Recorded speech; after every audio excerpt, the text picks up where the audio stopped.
side as they go over the first flight of hurdles. The leading trio being followed by Celtic Dino and then Tripoli Flyer and Give It To Me OJ is held up last of the 6, racing on towards flight number 2. And Rubo comes to it, joined on the outside by Gino as they crossed over that second flight. So it is Gino keen to the outside of Rubo. Those are the first duo. They're then being followed just a length away by Golden Ace, who races towards the outside. Towards the inside rail is Celtic Dino, and as they go into the turn, Give It To Me OJ, another one now who is racing keenly. He moves into 5th on the outside of Tripoli Flyer as they pass the stables and now race on along the side of the course. The next 2 flights, flights 3 and 4, come up in quick succession. And it is Rubo who has the lead, but only just. On the outside, Gino, and wider is Golden Ace. And right on their heels races Celtic Dino as they now approach this 3rd flight.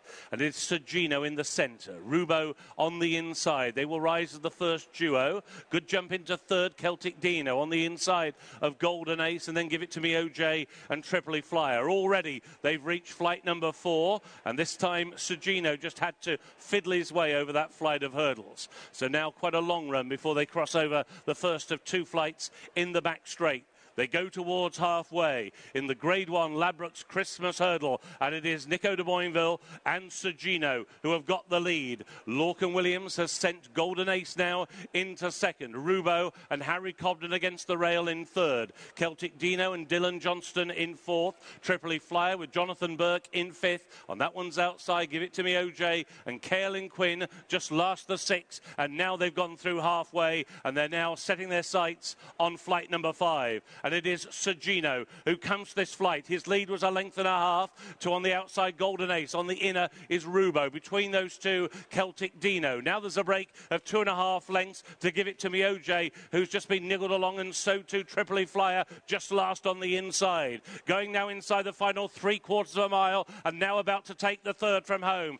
Gino still comes to it with a lead of just over a length. They're queuing up to try and take him on. Rubo on the inside, Golden Ace, and then Celtic Dino, who's ridden for the first time. Tripoli Flyer tries to make ground right through on the inside rail. Give It To Me OJ is now last, as now they begin to make the turn. A half mile to go in the Ladbrokes Christmas Hurdle, and it is still the unbeaten Gino who has got the lead. Rubo on his heels on the rail. To the outside, the champion hurdler, Golden Ace. Now there's a break of 3 lengths back to Tripoli Flyer.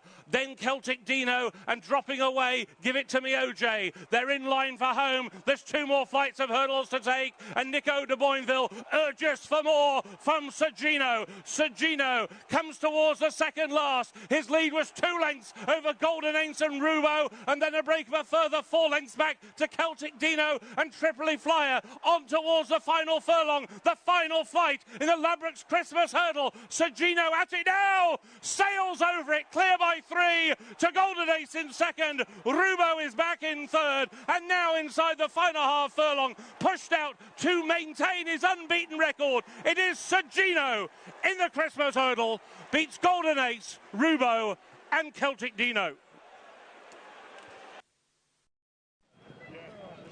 Oh, Gino, how we've missed you. Welcome back, and welcome back with a quite scintillating performance. Despite being keen early on, he has sauntered home. Wow, what a performance, Darryl. That was a brilliant performance, wasn't it? Because you could see Rishi as he was going along. He had his high head carriage. He was carried to a little bit to the one side of it, but he done so many things wrong there and still came away by winning on the bridle. I thought he jumped very big over some of his hurdles as well. He was too keen for the first 3/4 of a mile with Nico de Boinville.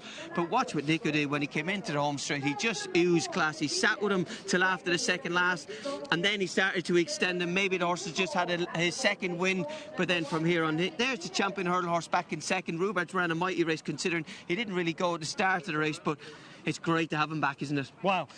He looks like the sort of horse who will have come on for that as well, Darryl. Just the way he moved through the early part of the race, how fresh he was.